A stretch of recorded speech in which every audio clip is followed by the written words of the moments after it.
comment est-ce que tu exerces la complémentarité quand tu es face à une situation où souvent tu vas dire, ben je vais me compromettre.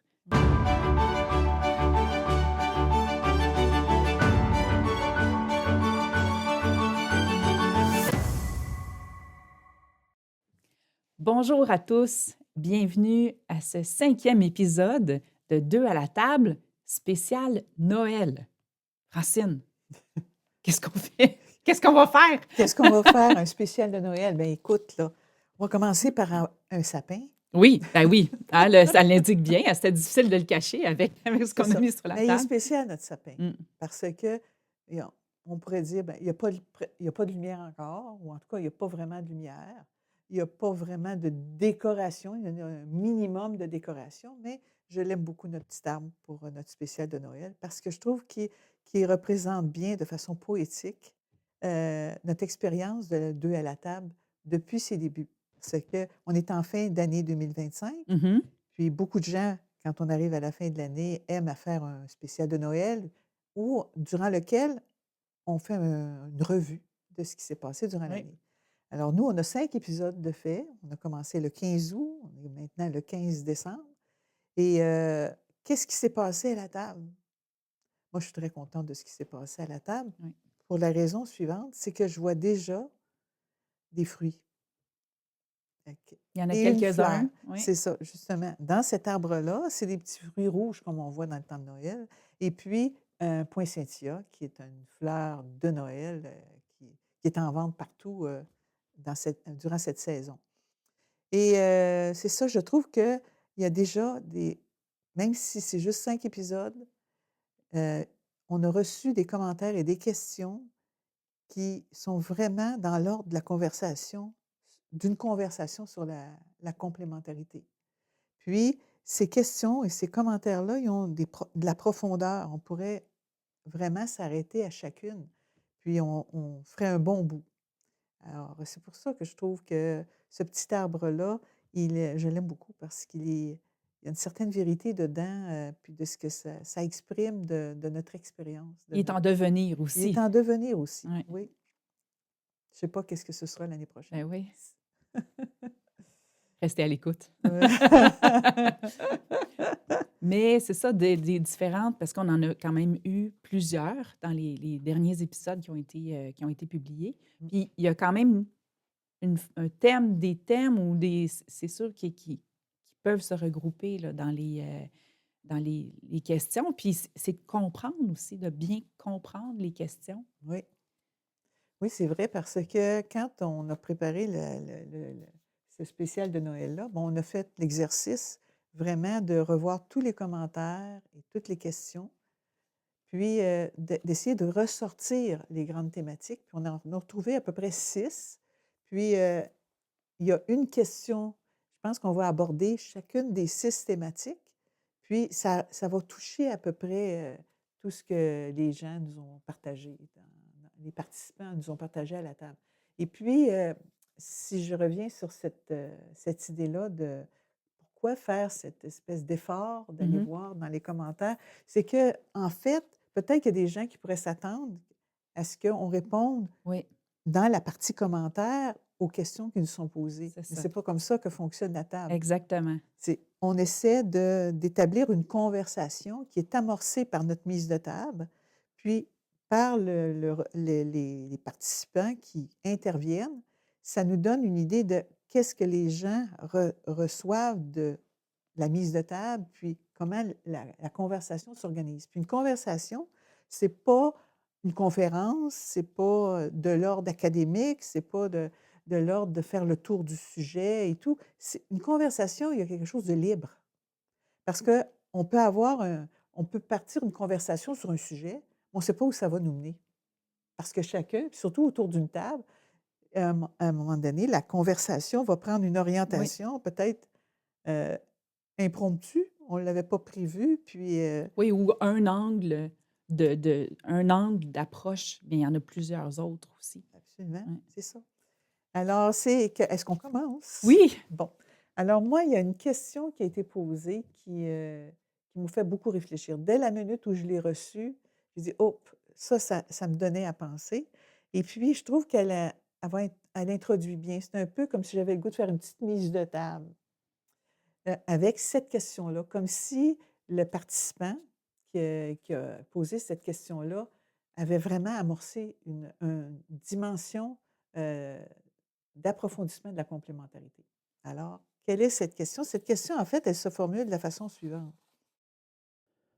Dans un contexte de couple où il y a souvent des discussions chaudes, comment différencier complémentarité et compromission? Quand faut-il dire non? Parce qu'on pourrait penser que la complémentarité, c'est qu'il faut toujours finir par un oui. Oui. Euh, Toujours une entente, toujours, Toujours une entente, on résout le problème, complémentarité et tout.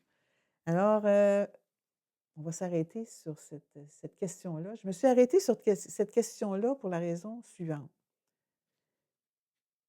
La différence entre complémentarité et compromission. Alors, on oppose, au fond, complémentarité et compromission.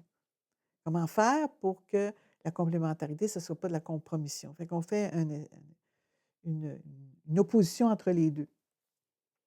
Mon attitude par rapport à ça, c'est toujours la même chose. Premièrement, pourquoi on oppose deux choses? Est-ce qu'on a raison de les opposer? À première vue, on pourrait dire oui, on a raison de les opposer. La compromission, c'est négatif, comparé à la complémentarité, qui serait positif, par exemple. Je ne pense pas qu'il y aurait beaucoup de gens qui diraient que la compromission vaut mieux que la complémentarité. Mais si on veut approfondir, moi, un des moyens, une des routes que je prends pour essayer d'approfondir, c'est que je regarde les mots. Parce que les mots, il y a une logique dans les mots. Il y a une raison pour laquelle on utilise tel mot. Puis, si on utilise tel mot, ça va avoir certaines conséquences. Il y a une logique. D'ailleurs, le mot logique, ça vient de logos, qui veut dire les mots, le verbe. Alors, compromettre. J'ai cherché compromettre. Ah ben, j'ai eu des surprises. Parce ah que, oui? oui, parce que la définition première, originelle de compromettre, c'est positif. Ça veut OK. dire promettre, promettere, Mmh. promettre, ça veut dire mettre ensemble. Promettre, pardon, pas mettre, promettre ensemble. C'est une promesse qu'on fait ensemble. Puis c'est dans le contexte où, dans le Moyen Âge, à un moment donné, quand les gens, avaient un conflit, ils se fiaient à un arbitre. Ils décidaient ensemble d'aller voir quelqu'un qu'ils considéraient qui pourrait avoir une bonne vision des choses, plus impartiale, on pourrait dire. Puis, ils s'entendaient pour accepter ce que dirait l'arbitre. Alors, il y avait une dimension positive à compromettre. Mais au fur et à mesure de l'histoire, le mot a pris progressivement une connotation négative pour devenir exclusivement négative aujourd'hui pour nous, se compromettre ou compromettre. En général, puis presque exclusivement, ça veut dire que c'est négatif. Oui, c'est ça. Ça veut dire qu'on fait fi de la vérité ou de ce qu'on est pour, céder. Dans le fond, se compromettre, pour moi, c'est céder. C'est céder. Alors, compromission, pourquoi que ça fait pourquoi qu'on en arrive là? Mais c'est sûr que là, on s'aperçoit que les mots, c'est pour ça que c'est important d'aller voir le sens des mots, parce que les mots, avec le temps, les contextes culturels, historiques, politiques, ils changent de sens. C'est qu'on peut perdre aussi certains aspects de la réalité. Puis quand on regarde le sens du mot compromettre, on s'aperçoit que progressivement, dans nos sociétés sont devenues de plus en plus polarisées, donc très opposées, de sorte qu'il n'y a plus un tiers comme il y avait à l'origine, où quand deux personnes ne s'entendaient pas, on allait voir une personne qu'on considérait impartiale pour lui demander qu'est-ce que lui ferait dans telle circonstance, puis on s'accordait pour accepter sa décision Fait qu'il y avait une confiance dans le jugement, mettons, de d'un l'arbitre tiers. et dans la confiance que l'autre aussi va accepter la décision qui est, donc, Exactement, parce qu'on promet ensemble. Alors, si on continue dans une évolution historique qui nous mène à une polarisation de plus en plus grande, le le fait de céder, de se compromettre, il ne faut pas que tu fasses ça. Fait que c'est vraiment un contre. Il y a vraiment une opposition fondamentale entre l'un et l'autre. Puis il y en a même qui vont jusqu'à dire qu'il y a une perte du sens de la confiance Mmh. dans la parole donnée, la confiance dans une promesse, que cette promesse-là ne sera pas tenue. Alors, tout repose sur soi, sur ce que C'est ça. Mmh. moi je pense. Parce que tu Puis peux là, il y a jamais te des. fier à l'autre. Des fois, on va dire, on entend ça, je peux pas me fier. Je C'est peux plus me ça, fier. c'est ça. Mmh. Fait que ça suppose, dans le fond, la compromission dans le temps suppose la confiance, envers l'autre. Puis là, aujourd'hui, avec la polarisation des idées, on veut pas on veut pas s c'est notre vérité qui prime? Oui, je dirais que c'est notre vérité qui prime, puis que euh, c'est que ce que ça fait, c'est que, par exemple, une polarisation, il va y avoir des camps. Le camp du oui, le camp du non. Le camp de pour, le camp du contre. Puis, tu vas te regrouper en solidarité avec ceux qui pensent comme toi. Mais tu ne seras pas capable de gérer la nuance, puis tout ce qui permettrait d'accueillir ce qui est complémentaire. Donc, qui n'est pas seulement semblable, mais qui est aussi différent. L'accueil de la différence. Fait que là, c'est là que je trouve qu'il y a une autre question qui était posée, puis je la joindrai ici. C'est euh, quelqu'un qui disait c'est quoi l'importance de la différence dans la compréhension du sens? Mmh. Quelle est l'importance de la différence? L'importance de la différence, c'est que on finit par avoir une idée de ce qui est, par exemple, la vérité, qui fait que la vérité, c'est soit une chose, soit l'autre. Alors que la différence qu'il y a entre l'un et l'autre te permet d'approcher ce qu'est la vérité.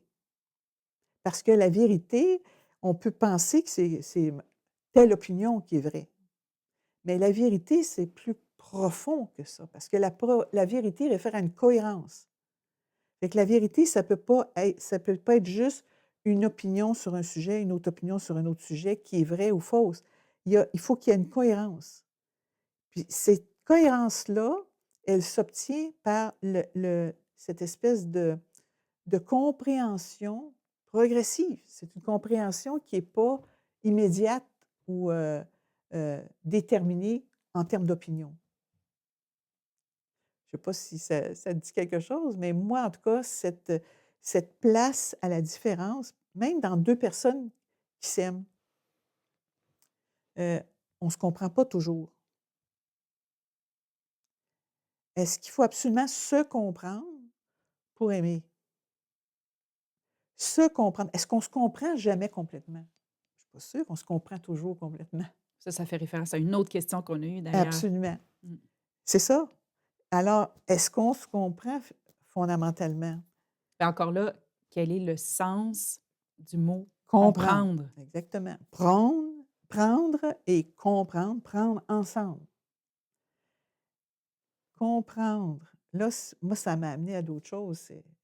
C'est que, par exemple, quand Jésus dit, par exemple, euh, j'aurai encore beaucoup de choses à vous dire. Donc, Mmh. ça veut dire Ils que, n'ont pas tout compris. ils n'ont pas tout compris, mais ça veut dire que il y a encore des choses à dire. Tant que tout n'a pas été dit, on n'a pas tout compris. On peut même, à certains égards, à un moment donné, prendre une tangente à partir de ce qu'on connaît, qui va nous sortir de la vraie ligne ou de la ligne qui est la plus cohérente.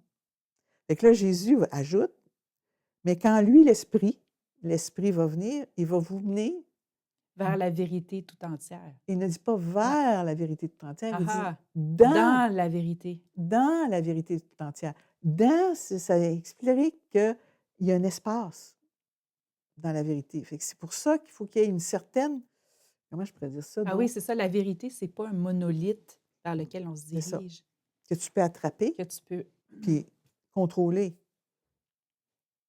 Puis d'ailleurs, c'est souvent au nom d'une vérité ou de quelque chose de très absolu qu'on va exclure l'autre.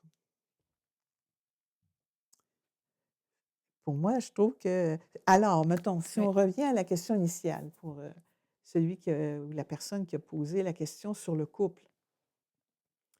Eh ben, s je prends la liberté de prendre un exemple que moi j'ai vécu. C'est pas un exemple d'un couple, mais c'est l'exemple de 2 personnes qui discutent ensemble. Puis, entre la complémentarité et la compromission. Puis, est-ce qu'on peut dire non? Alors, à un moment donné, j'étais autour d'une table ronde, j'étais avec une autre personne, en l'occurrence Jean-Marc, celui avec qui je Mhm. travaille depuis longtemps. On est à la même table. On discute sur un sujet où on ne s'entend pas. Entre autres, ça donne que c'est un sujet, qui traite de ce que Jésus a dit quand il dit, c'est quoi quel est le plus grand commandement? Fait que là, c'est aimer Dieu, puis et son prochain comme soi-même. C'est qui est semblable, parce que aimer Dieu, puis aimer son prochain qui est semblable. Puis là, on s'était mis à réfléchir sur le fait, ben, est-ce que qu'est-ce qui est vraiment premier? Fait que moi, je prenais pour, ben, Jésus a dit: Et le premier. «Le premier, c'est d'aimer Dieu». Jean-Marc disait: «Ben non, c'est semblable. Le prochain, parce que si quelqu'un dit qu'il aime Dieu, mais qu'il n'aime pas son prochain, c'est un menteur». Fait que la vérification, c'est Mhm. alors là, on s'est mis à discuter assez, chaudement, je dirais. Puis je m'imaginais que s'il y a des personnes qui sont passées pendant qu'on discutait, ils ont peut-être écouté un peu, puis il y en a un qui trouvait les arguments de Jean-Marc bons, il aurait pu se mettre du côté de Jean-Marc, ou les miens bons, puis il se place de mon côté. Puis, on ferait des clans. Puis, à un moment donné, je me suis dit même, il y en a probablement qu'après un petit bout de temps, ça faisait 1 heure qu'on discutait de ça. «Ah, c'est too much pour moi», puis je m'en vais, puis tu sais, ça discute pour rien. Mais ce qui est arrivé, c'est la chose suivante, ça a été une expérience dont on se rappelle souvent parce qu'on avait trouvé ça tellement spécial. C'est qu'après un bon temps d'échange, où il y avait vraiment une opposition assez chaude, tout à coup, on s'est aperçu qu'on avait pris la position de l'autre. Fait que vous continuez d'argumenter, mais en ayant renversé les camps, Les dans le camps. fond. C'est-à-dire que c'est pas exactement un renversement, parce qu'à ce moment-là, on aurait continué à discuter ad vitam Mhm. aeternam, mais c'est que on avait progressivement assimilé le point de vue de l'autre, parce qu'on n'a pas rejeté ses arguments, on les a examinés, on se fait confiance à la base. Mhm. Puis aussi, c'est qu'en même temps qu'on mettait les 2 ensemble, les 2 positions ensemble, il y a eu un fruit à ça, comme s'il y avait une meilleure compréhension de l'enjeu de cette parole-là. Puis qu'il y avait une cohérence entre aimer Dieu, aimer son prochain. Puis, en même temps, il y avait un silence aussi, parce qu'on savait qu'on n'avait pas tout compris encore. OK. Là, on a hâte on aimerait savoir la résultante de votre conversation, mais ce sera peut-être pour une autre fois, Pour une autre fois, parce mais que là, c'est l'exemple qui est je dirais intéressant. que la résolution, au bout de la ligne, ça a été ce que je viens de dire. Le fruit. Le fruit de cette conversation-là, parce que il y a dans la réflexion qu'on fait, non seulement le sujet dont on traite, mais ce qui se passe quand on échange, le rapport à l'autre. Je pense que aussi dans l'analyse des mots puis de la complémentarité, parce que comme ça veut toujours dire justement avec, Mmh. le latin, puis ça arrive souvent que dans les définitions, quand on se met à creuser, euh, il indique justement que ce qui est important, c'est ce que ça donne.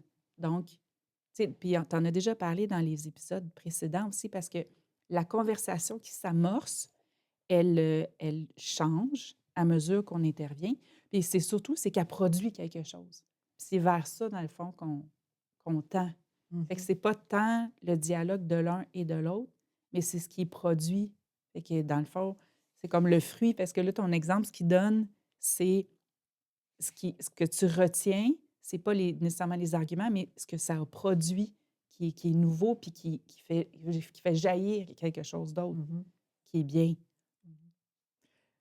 Je dirais que je serais portée à nuancer ce que tu dis Oui, parce que ça finit par un peu faire, on finit par faire une autre opposition. C'est le produit qui importe, c'est pas le rapport à l'autre c'est ou vrai. les arguments. Donc, c'est plus le 2, c'est le 3. C'est ça. Tu sais, on pourrait Oui. toujours. Fait que c'est pour ça que, tu vois, Mm.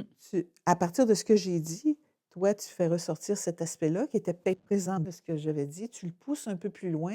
Puis là, au regard de cette poussée un peu plus loin, on renuance encore pour rester dans la vérité. Puis la vérité, je ne le vois pas comme un absolu, mais comme l'expression d'une cohérence. OK, parce qu'il ne faut pas, dans le fond, non plus absolutiser, comme tu dis, le, le troisième, Le le fameux troisième. troisième terme Non. ou le produit ou le. Mhm. Puis je me permets parce qu'il y a dans le phénomène qu'on dit là, quand on dit absolutiser, c'est qu'on instrumentalise. Oui, C'est que là, la c'est vrai. vérité devient un instrument pour l'argument ou pour ce qui est problématique parce que c'est pas le but de la vérité, c'est pas sa fonction. Oui. À partir du moment où on se met à instrumentaliser, là, on n'est plus dans la même dynamique du tout. Là. On se Mm. sert De la de la vérité. vérité à notre but, pour notre but. C'est ça. Oui. Dans la question de la complémentarité puis la compromission, ce que je vois que d'après les définitions d'origine, il y a dans les deux cas, il y a un, c'est complète, puis l'autre, c'est promettre. Mhm. Fait que si aujourd'hui, la compromission prend l'effet d'une espèce de statu quo, il n'y a pas de sincérité. C'est quasiment comme si tu dis, ben, je vais me taire pour passer à d'autres choses, puis je fais une concession. Mhm. Ça Mhm. serait curieux, Oui, intéressant de oui. voir Oui, Oui, céder, concession. concession, Oui, OK? oui, oui. Mais dans le fond, parce que moi, j'ai trouvé la question super intéressante parce qu'elle est très concrète, Oui, puis ça touche tout le monde. oui. Ça nous touche dans notre quotidien. Puis ce que je vois, c'est que si, même, admettons, on pourrait changer la façon dont on entrevoit pour retrouver le sens original de compromission, de sorte que quand on dit OK, je vais céder par l'usage courant de compromission, je transforme cet abandon-là, si on veut, à mon point de vue, que c'est pour laisser naître quelque chose dans le rapport. C'est pas une façon de céder négativement. Puis là, à ce moment-là, Mhm. c'est d'être conscient qu'en faisant ça, c'est par respect et non pas comme Par dépit par ou dépit. Ouais, c'est ça. par amertume, parce qu'on dirait. Paresse. Ah, Par paresse. oui, c'est vrai, Des parce que des fois. fois, tu te dis, oh, pff, tu sais, Ben, puis. Mais puis, j'ai l'impression que dans le mot un peu compromission, il y a presque une amertume aussi. oui. Ben moi, Parce que tu sais, tu fais, ben là, t'as pas oublié. On dirait que c'est, je sais pas pourquoi, là, mais moi, tu sais, Oui, oui, quand tu fais une quand tu fais compromission. une compromission, tu n'as pas oublié que tu avais raison. Dans un sens que tu avais raison, que ton idée était la meilleure, là. Mhm. Mais cette fois-là, je t'adonne, là, mais oublie pas que tu m'en dois une. alors on instrumentalise encore, Oui, là. c'est Parce ça. que là, c'est Oui, quand la compromission devient un effet de monnayage. Mhm. Tu, exactement. tu, tu, tu prends des crédits plutôt que de mettre à profit par le rapport ensemble. On essaie de retirer une valeur monnayable, échangeable pour le futur. Puis Dans là, la mauvaise compromission, là, dans ce on l'emploie aujourd'hui. Parce que sa question, clairement, elle ne serait pas la même si on avait la définition de compromission. Fait que pour Oui. moi, elle reste là. Ce qu'on veut dire par la compromission dans le contexte de la question, c'est cette espèce de jeu-là qui se passe à un moment donné dans toute relation. Ce que je trouve, c'est que le fait de revenir au sens originel, c'est un peu ce que tu essaies de faire aussi, c'est de redonner aux mots plus d'ampleur, plus d'épaisseur sémantique. C'est comme si, au niveau du sens sémantique, c'est ça que ça veut dire, au niveau du sens, au bout de la ligne, le sens se restreint de plus en plus. Alors, puis il devient absolument négatif. Alors que dans le fait de compromettre, il y avait à l'origine une dimension positive qu'on peut essayer de retrouver. c'est que là, dans le fond, on vient de définir, bon, c'est quoi la situation de compromission. Puis Mm. Puis la question aussi, elle nous demande comment est-ce que tu exerces la complémentarité quand tu es face à une situation où souvent tu vas dire, ben, je vais me compromettre. Mhm. Donc, quelle serait l'amélioration? Parce que si on voit le mot compromettre strictement dans le sens négatif de céder, puis d'attraper un crédit, de prendre un crédit pour une prochaine fois, mais ce serait quoi? Comment est-ce qu'on pourrait dénouer la situation pour tendre un peu plus vers la complémentarité? Mhm. Mhm. Parce que aussi souvent, là, ce qui est un peu ce qui est sous-jacent dans la compromission, c'est le fait que t'as comme deux idées qui se confrontent et qu'il n'y a pas d'écoute. Mm. Fait que là, on va dire, ben là, si tu ne m'écoutes pas, c'est correct, moi j'arrête de me battre, vas-y, fais ton Mhm. idée. C'est ça. Mais là, on disait aussi, en même temps, quand on exprimait que la complémentarité, un peu dans l'exemple que tu donnais, tu argumentais avec Jean-Marc, mais tu écoutais ce qu'il disait.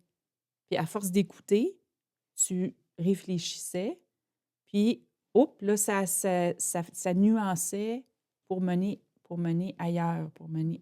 Mais s'il n'y en a pas d'écoute, est-ce que la complémentarité peut s'exercer quand il n'y a pas d'écoute Mm.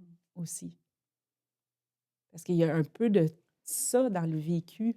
C'est d'ailleurs une des questions qu'il y avait, ça, quand le dialogue, quand sait-on que le dialogue n'est plus fécond?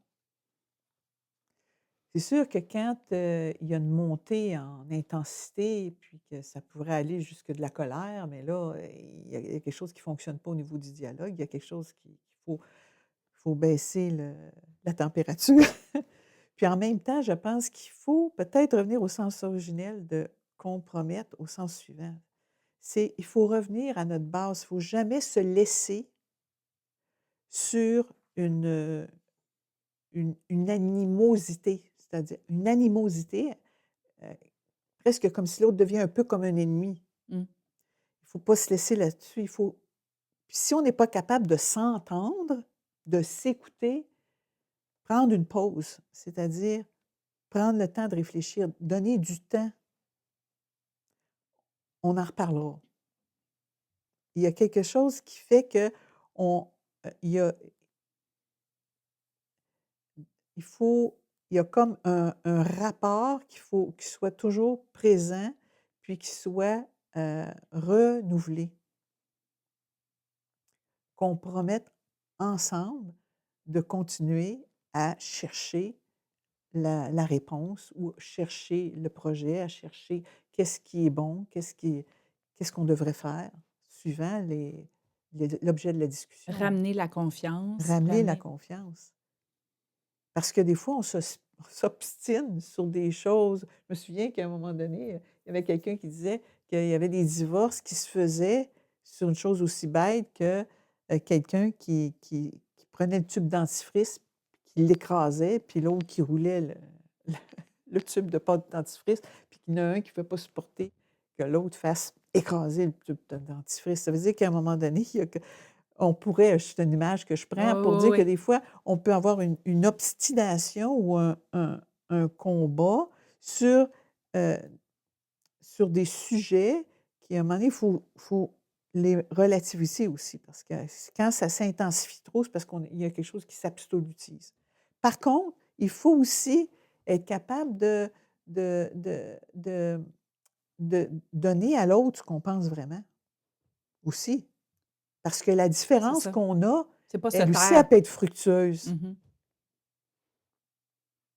Mais si on sent que l'autre le fait dans un but d'apporter un autre point de vue, puis que tu l'écoutes, ça n'a pas le même effet que si tu as l'impression que son point de vue vient t'enlever le tien ou vient contredire le tien, puis que là, tu tiens à ce que à ta part de discussion, ce que tu penses. En fait, on voit comment les conversations qui sont menées suite aux éléments amènent aussi à approfondir le sens des mots, hein. Donc, parce que depuis, en fait, le début des épisodes qu'on a, c'est un élément qui est assez important de base de dire quand, que veut dire le mot? Mm, oui. Parce qu'il Puis faut partir sur une base commune, en fait. Il faut oui, comprendre, oui. voilà. Oui. Il faut bien comprendre le sens pour être capable de dialoguer, parce que aussi, si on a deux définitions Mm, d'un mot, puis qu'on ne l'exprime pas, mm, deux définitions d'une réalité qu'on n'exprime pas, on va toujours se buter un par rapport à l'autre, là. oui. Puis, on peut aussi, je pense, quand on dit faire attention aux mots, ça veut aussi dire, dans la pratique, il faut bien comprendre ce que l'autre veut dire avant de s'y opposer ou d'adhérer. Mhm. Autrement dit, tu écoutes, tu peux écouter distraitement. Ah oui, elle parle de telle chose, je vais dire, j'ai tout de suite ma réponse prête ou tout de suite mon argument prêt. Mais si on regarde vraiment qu'est-ce que la personne veut dire, qu'est-ce que c'est important, cette espèce d'écoute. euh, euh, Comment est-ce quel mot on pourrait mettre? Une écoute active ou une écoute qui considère l'autre pour ne pas se méprendre sur ce que cette personne-là dit. Mhm. Moi, je trouve que c'est important, c'est important, cette dimension-là. Je vais prendre un exemple. Dans les commentaires qu'on a reçus, il y a quelqu'un qui a dit à un moment donné, euh, il n'y a qu'une vérité. Proverbe 18:2. Évidemment, il y a quelqu'un qui a réagi parce qu'il trouvait ça très lapidaire, tu sais, il n'y a qu'une vérité. Puis, la personne a réagi en fonction c'est Sa comme perception aussi, de sa parce que c'est perception. écrit, là. C'est On ça, sait c'est pas c'est ça. quoi l'intention de De la l'autre personne, on ne derrière. le sait pas. Non, c'est ça. C'est lapidaire, c'est très court. Et que là, qu'est-ce qu'on fait avec ça? Si moi, je suis allée voir, premièrement, j'ai commencé par dire, bon, C'est quoi le c'est contexte de la quoi phrase? ben oui, Mhm. je suis allée voir Proverbe 18:2, qu'est-ce que c'est? Parce qu'il dit qu'il n'y a il n'y a qu'une vérité. Proverbe 18:2. Alors, je suis allée voir Proverbe 18:2. C'est pas ça du tout qui est écrit. L'insensé n'a pas envie de réfléchir, mais seulement d'étaler ses idées. Ah bien, c'est justement ça qu'on vient de dire. C'est La juste question de l'écoute, si tu n'écoutes pas l'autre, tu pars avec ton argumentation. exactement. Alors, la personne écrit: «Il n'y a qu'une vérité», Proverbe 18:2. Et c'est: «L'insensé n'a pas envie de réfléchir, mais seulement d'étaler ses idées». Alors, ça veut dire que si on part vitement avec ça, ça va se répandre partout que dans le livre des Proverbes, c'est écrit qu'il n'y a qu'une vérité. C'est jamais écrit ça. Ni avant, ni après, là, des Ni avant fois, ni non? après. J'ai regardé tout le OK. contexte de 18. Alors, fait que là, on peut faire un bout avec ça. Est-ce que ça arrive Mhm. actuellement, ce genre de phénomène-là, où on part avec l'idée qu'un a dit telle chose, puis en réalité, la personne, quand tu vas voir dans le texte, la personne n'a pas vraiment dit ça, ou dans telle interview, elle n'a pas vraiment dit ça. Alors, il y a au niveau de l'écoute, puis de la compréhension de l'autre, c'est vraiment, je trouve que c'est très caractéristique. Ensuite, bien, la personne qui a réagi, elle a réagi à ce que l'autre lui a présenté. Fait que là, en profondeur, peut-être que si on était à une vraie table, on aurait peut-être posé la question à la personne, mais en fait, qu'est-ce que tu veux dire par qu'il n'y a qu'une vérité? Fait que on peut aller plus loin, évidemment. Dans le sens de ce qu'on est, on est en train d'établir par rapport à comprendre, il y avait une question dont on a évoqué tantôt, mais on n'a pas beaucoup élaboré. C'est est-ce qu'on peut aimer sans se comprendre? Mm. Là, on a parlé un peu du sens du mot comprendre. Puis, en fait, est-ce que euh, jusqu'à quel point on comprend l'autre? Mm, mm, mm, Puis, moi, ce que je me disais, c'est quel est le sens d'aimer dans le contexte de cette phrase-là? C'est quoi le niveau de aimer? mm, Euh, Fait que, en tout cas, l'élément qui me venait, c'est que moi, je viens de faire le pèlerinage de Compostelle. Puis, sur le chemin de Compostelle, on rencontre des gens, on fait des rencontres, des mm, fois pour 1 kilomètre. On rencontre quelqu'un. Et moi, mon expérience de ce chemin-là, c'est que j'ai aimé les personnes avec qui j'ai marché, que ce soit pour 1 kilomètre, 5 kilomètres, 10 kilomètres. Mais est-ce que j'ai compris les personnes? Je pense pas, mais on a partagé un moment, parce qu'on a eu une ouverture un par rapport à l'autre. Souvent, moi, je demandais pourquoi est-ce que les gens font le chemin. Des fois, les gens, ils marchent pour des raisons qui sont très différentes des miennes, qui pourraient peut-être sembler complètement à l'opposé. Mais le chemin qu'on a fait ensemble, moi, je vais garder un souvenir de ces gens-là. Puis je pense que la fraternité qui s'est établie, je les ai aimés. Mmh. Il y a vraiment puis les gens de partout, de différentes nationalités. Fait que c'est sûr que sur le chemin de Compostelle, il y a déjà cette ouverture-là à l'autre. Mmh. Je pense que ça fait partie un peu du pèlerinage. On sait qu'on va rencontrer des gens d'un peu partout et il y a déjà le mode d'ouverture. Fait que c'est peut-être ça qui fait la différence. Fait que dans la question, est-ce qu'on peut aimer sans se comprendre? C'est profond. Oui, c'est profond. C'est profond, puis il y a beaucoup, beaucoup de niveaux. Parce que est-ce que je répondrais non d'emblée? Mais Mmh. encore là, Mmh. qu'est-ce qu'on veut dire par aimer? Est-ce que aimer, c'est l'amitié? Est-ce que aimer, l'aimer d'amour? Est-ce que c'est l'aimer, l'amour de la fraternité? Est-ce que bon. Mmh. Puis, la question du dire comprendre. Des fois, on se dit on ne se comprend pas soi-même. Donc, je ne sais pas comment qu'on pourrait comprendre totalement l'autre non plus. Donc, je ne sais pas, toi, Francine, si. Mais moi, je vais te répondre un peu comment je suis faite, moi.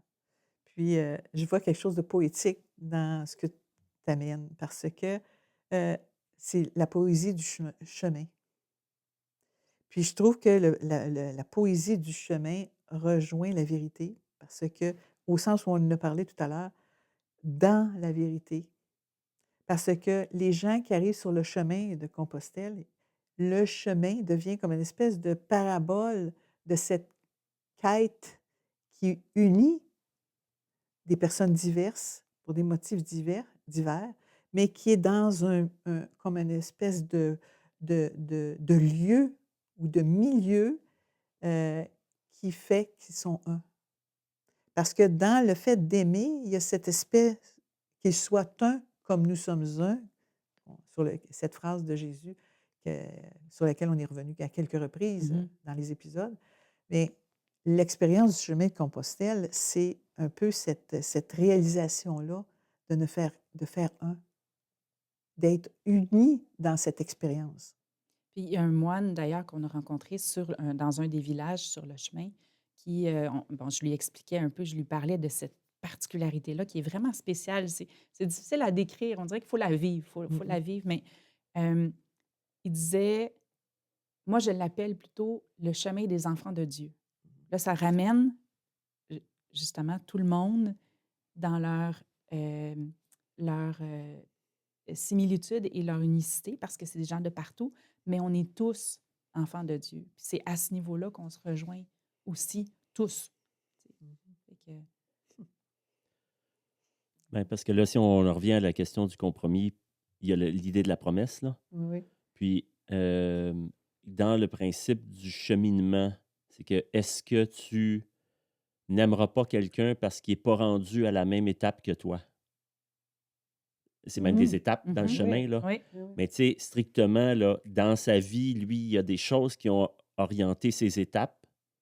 Ou la personne, je parle de l'individu X, là, qui ne fait pas le chemin pour les mêmes raisons, mais ça reste un cheminement. Fait que dans la mesure où on se dit, ben, pour que je l'aime vraiment, il faut qu'il soit rendu à la même étape que moi, ça ne marche pas. Fait que là, c'est je l'aime parce qu'il y a quelque chose sur lequel on est d'accord d'être ensemble. J'ai vécu la même chose avec une collègue qui a pris sa retraite, puis au moment de la retraite, je me rends compte qu'en dehors du travail, j'ai absolument aucun lien.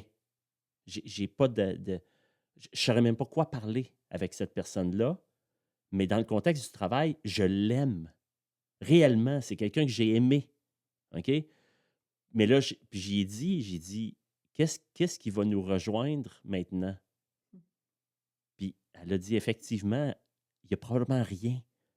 On n'a pas du tout les mêmes intérêts, il y a juste le travail, mais on s'est revus récemment, puis on s'est redit qu'on s'aimait, mais on le sait que Seulement par le lien du travail. Mhm. C'est fascinant comme, Mm. comme perspective. Mais pour moi, c'est. Je sais pas du tout même ce qu'elle pense dans la vie, là. Mm. Mais à un niveau, on a cheminé Mm. ensemble. C'est ça. Tu as Mm. goûté à un élément, une facette, dans le fond, De de sa de personne. cette personne-là, C'est qui ça. était belle, puis qui Oui, puis éventuellement, qu'on a même vécu la complémentarité, tu sais, dans la mesure du travail, là. Mhm, mhm. Ah, Mm. c'est spécial, c'est Mm. très spécial. Peut-être qu'étant donné qu'on a abordé cet angle-là, entre autres par le chemin de Compostelle, euh, dans ma réflexion sur l'idée de compromettre, à un moment donné, j'ai dit, coudonc, est-ce qu'il y aurait un lien entre le sens originel de compromettre et Noël? Oh, Ça OK. a l'air énorme, hein? Il y a quelqu'un qui a même posé une question qui disait, comment tu fais pour savoir s'il y a une complémentarité ou si c'est pas juste des Des juxtapositions, oui. juxtapositions? Donc, mettre Noël avec compromettre, c'est quoi le rapport? Il n'y en a pas. C'est juste juxtaposé, mais non. Finalement, c'est la chose suivante, c'est que on pourrait faire la réflexion à partir du fait suivant. C'est que Noël, c'est la réalisation d'une promesse.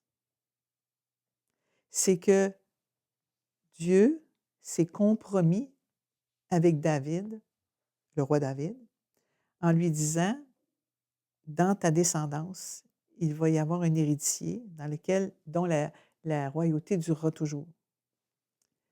Puis, David a comme acquiescé à cette promesse-là.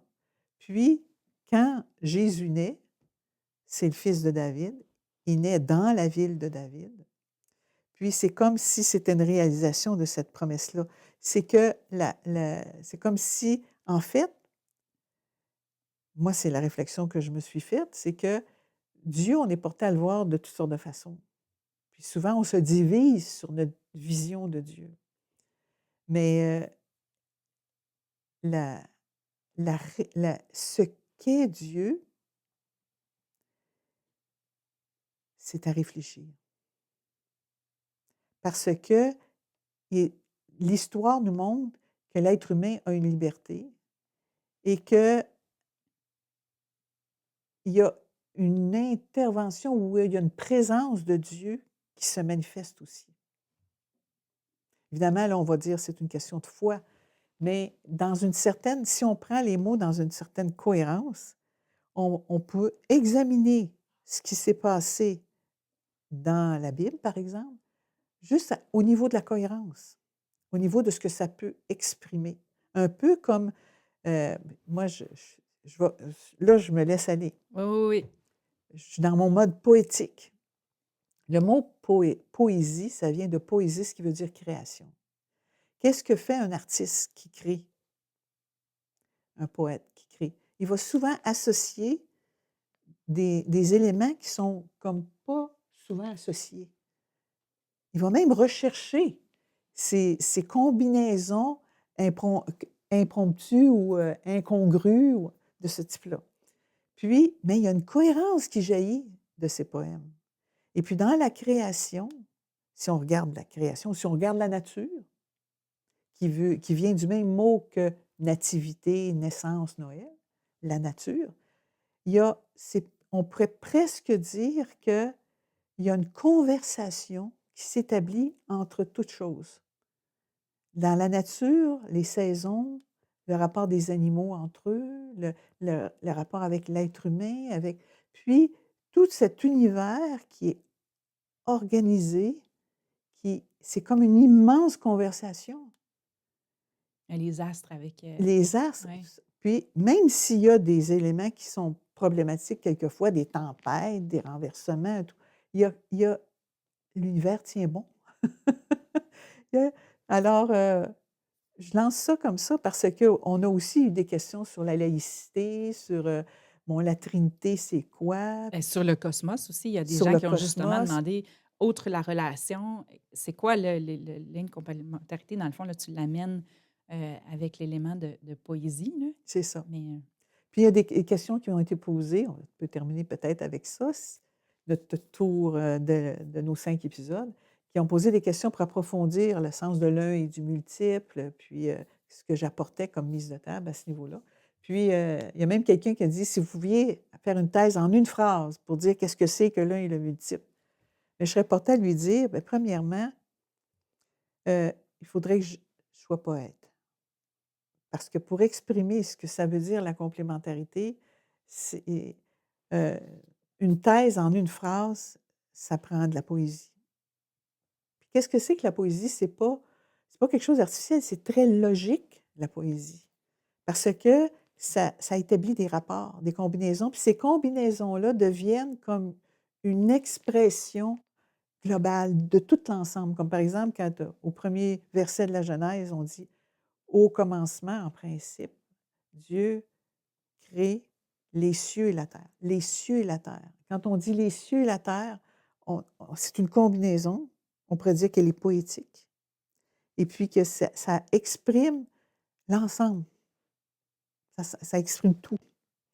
Alors, pour moi, exprimer ce que je voudrais dire de la complémentarité par rapport à le multiple, il faudrait que je trouve une formule poétique.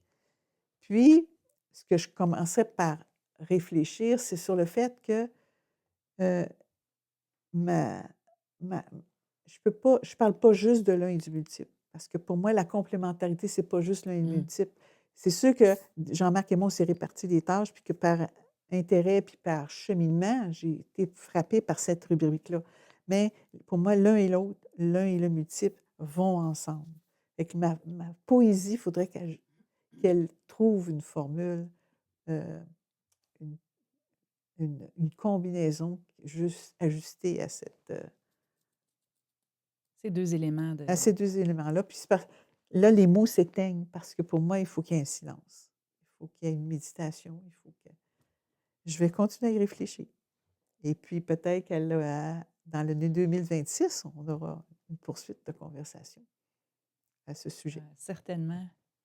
Merci et puis merci, beaucoup à tous ceux qui ont participé à cette conversation. On voit vraiment, que ça alimente. C'est tous des plats qui ont été mis, hein, sur la table. Là, on essaie de goûter à une chose à l'autre.